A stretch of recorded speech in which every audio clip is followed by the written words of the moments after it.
Shalom, selamat pagi.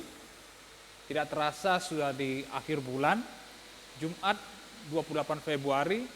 Walaupun saya percaya bahwa kasih Tuhan selalu menyertai, menolong kita dalam kehidupan kita hari lepas hari. Tetap semangat ya Bapak Ibu dimanapun Bapak Ibu berada. Di pagi hari ini kita boleh berjumpa dalam program Sapaan Kasih.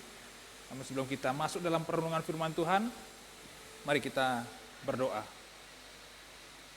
Terima kasih Bapa di surga, terima kasih Tuhan Yesus Kristus untuk segala berkat, anugerah, dan kasih-Mu yang telah Engkau nyatakan dalam kehidupan kami.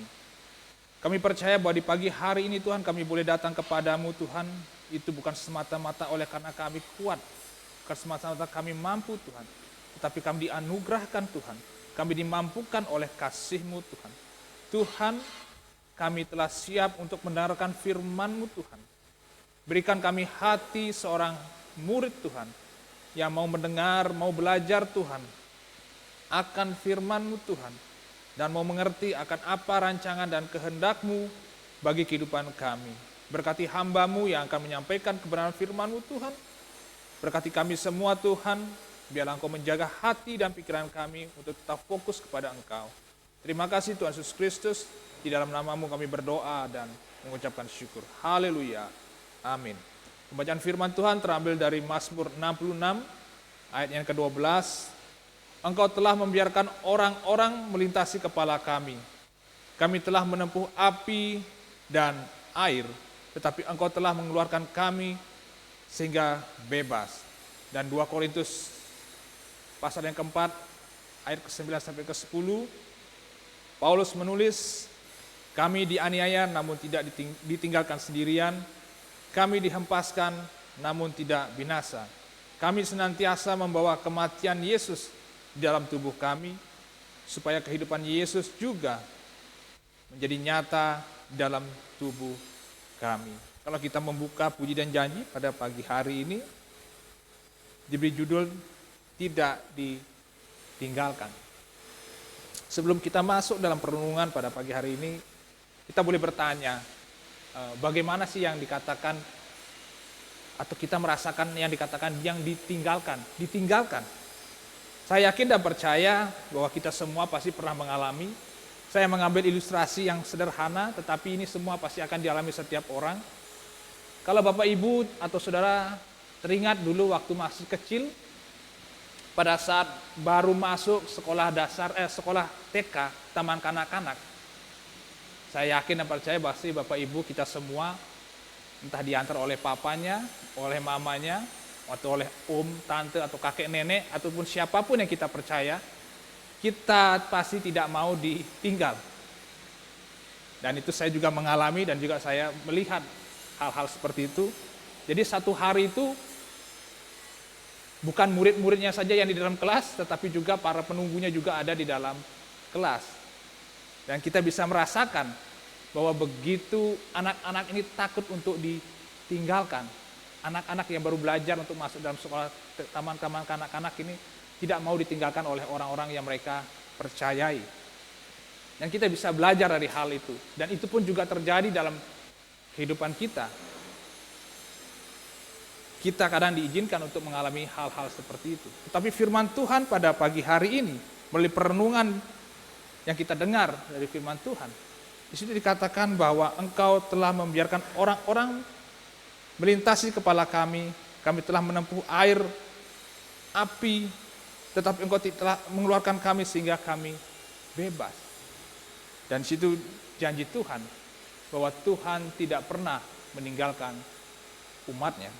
Kalau dari Mazmur 66 ayat yang ke-12, ini bercerita tentang bagaimana perjalanan bangsa Israel yang dulu sebagai bangsa yang dijajah menjadi bangsa budak di tanah Mesir, lalu mereka dikeluarkan dari sana, dan kita bisa melihat bahwa Tuhan tidak pernah meninggalkan mereka.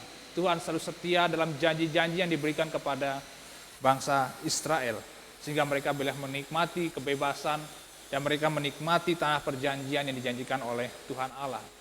Itu janji yang sungguh-sungguh luar biasa yang dibuktikan oleh Tuhan Allah dalam kehidupan bangsa Israel. Dan juga dalam bacaan kita yang kedua, kita bisa melihat bahwa bagaimana sebagai rasul yang dipilih langsung oleh Tuhan Yesus. Paulus juga mengalami hal-hal yang begitu luar biasa di dalam pelayanan-pelayanan yang dia jalani, bukan hal-hal yang mudah yang dia temui. Bahkan kesulitan-kesulitan yang mungkin dalam nalar pikirannya mungkin dia tidak bisa melakukannya, tetapi di situ dia bisa melakukannya. Dia mampu melewati itu semua. Paulus mengalami hal itu dan kita bisa melihat janji Tuhan dinyatakan dalam kehidupannya. Dikatakan di situ, di saat kami dianiaya, namun kami tidak ditinggalkan sendirian. Ada Tuhan, ada kekuatan, ada keberanian yang dinyatakan dalam kehidupan Paulus sebagai hambanya. Lalu pesan apa yang bisa kita terima dari firman Tuhan pada pagi hari ini?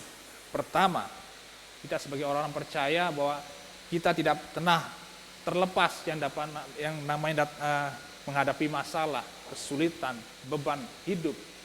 Tetapi kita tetap harus percaya bahwa kita memiliki Allah yang setia, bahwa Allah yang tidak pernah meninggalkan kita sendirian. Sama seperti tadi, bagaimana kita bisa melihat anak-anak TK yang tetap ditungguin oleh orang tuanya, sampai nanti anak-anak itu mandiri, sampai anak-anak itu boleh memiliki keberanian untuk mereka bisa sekolah tanpa ditunggui. Dan itu pun juga dalam kehidupan kita, dalam kita menghadapi segala masalah dan rintangan, kita harus percaya bahwa Tuhan tidak pernah meninggalkan kita. Itu yang pertama Bapak Ibu. Lalu yang kedua, kalau Bapak Ibu sempat membaca di dalam Mazmur 66 ayat yang ke-10, di situ dikatakan bahwa sebab Engkau telah menguji kami ya Allah, telah memurnikan kami seperti orang memurnikan perak. Dengan kata lain saya mau katakan bahwa ya, Tuhan memang mengizinkan ada masalah dalam kehidupan kita. Tuhan memang mengizinkan ada perkara, ada pergumulan, entah itu permasalahan ekonomi, keluarga, kesehatan tubuh, sakit penyakit, ataupun hal-hal yang mungkin tidak kita bisa pikirkan itu terjadi dalam kehidupan kita. Tuhan memang mengizinkan hal-hal itu terjadi di dalam kehidupan kita. Tetapi kita bisa membaca bagaimana bangsa Israel berseru kepada Tuhan. Mereka mengerti mengapa mereka mengalami itu semua. Di situ dikatakan menguji kami dan untuk memurnikan kami seperti orang memurnikan perak. Perak dimurnikan dengan dibakar, dengan api yang harus sungguh-sungguh dalam suhu yang tinggi. Kalau dia tidak menggunakan suhu yang tinggi, maka perak itu tidak akan bisa dimurnikan. Begitupun juga dalam kehidupan kita. Jikalau kita tidak melalui pergumulan-pergumulan, kita tidak mengalami masalah-masalah yang ada dalam kehidupan kita, kita tidak akan pernah mengalami yang dinamakan dimurnikan, didewasakan iman kita, dan kita tidak pernah bisa percaya kepada karya Tuhan, keselamatan Tuhan. Dan kiranya bila melalui firman Tuhan pada pagi hari ini, kita diingatkan bahwa pertama, Tuhan tidak pernah meninggalkan kita. Dia Allah yang setia. Dan Tuhan, seperti Tuhan katakan, aku senantiasa menyertai kamu sampai kepada akhir zaman. Tuhan memang mengizinkan segala permasalahan yang ada dalam kehidupan kita, tetapi Dia juga menyertai, memberi kekuatan, dan menyelamatkan kita dari segala perkara yang kita hadapi dalam kehidupan kita. Dan biarlah kita meresponi firman Tuhan pada pagi hari ini dengan kita menaikkan pujian dari KJ 364, bait yang pertama dan yang ketiga. Aku berserah.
Tuhan, seperti pujian ini Tuhan, kami berserah kepadamu.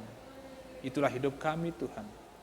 Melalui setiap renungan firman Tuhan yang kami dengar, biarlah kami bisa berserah sepenuhnya kepada Engkau. Kami tahu Tuhan, kami ini lemah. Kami tahu bahwa kami ini terbatas Tuhan. Namun kami percaya Tuhan, dan kami tahu Tuhan, kami memiliki Allah yang setia, Allah yang tidak pernah meninggalkan kami Tuhan. Dunia, orang-orang boleh meninggalkan kami Tuhan, atau teman-teman kami Tuhan, tetapi Engkau tidak pernah meninggalkan kami. Kami bersyukur Tuhan, kami memiliki Allah yang memiliki pribadi yang sungguh mengasihi kami. Walaupun Engkau mengizinkan segala perkara permasalahan yang ada dalam kehidupan kami Tuhan, tetapi itu semua untuk mendewasakan kami Tuhan, untuk kami menjadi pribadi-pribadi yang kuat, berdiri di dalam percaya kepada akan firman-Mu Tuhan, akan kehendak-Mu Tuhan, dan akan segala rencana dan rancangan-Mu dalam kehidupan kami. Sebagai hamba-Mu Tuhan, di pagi hari juga hamba-Mu berdoa Tuhan untuk segala pergumulan anak-anak-Mu Tuhan, yang mengalami keselamaan tubuh Tuhan, sakit penyakit Tuhan. Biarlah oleh bilur-bilur Tuhan, mereka dipulihkan dan disembuhkan. Bagi mereka yang mengalami pergumulan di dalam kehidupan rumah tangga mereka, hubungan suami istri, anak dengan orang tua, menantu dengan mertua, dengan tetangga atau dengan siapapun Tuhan. Engkau Allah yang mendatangkan damai sejahtera bagi setiap orang yang menerima Engkau.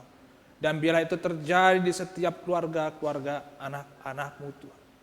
Untuk pekerjaan, untuk segala rencana, usaha apapun yang akan dilakukan oleh anak-anak-Mu Tuhan, biarlah Engkau memberkati. Segala studi sekolah anak-anak-Mu juga Tuhan Yesus memberkati. Dimanapun mereka boleh belajar Tuhan, biarlah hikmat Tuhan, Roh Kudus Tuhan menolong mereka untuk mereka belajar, untuk mereka bertumbuh di dalam sekolah mereka.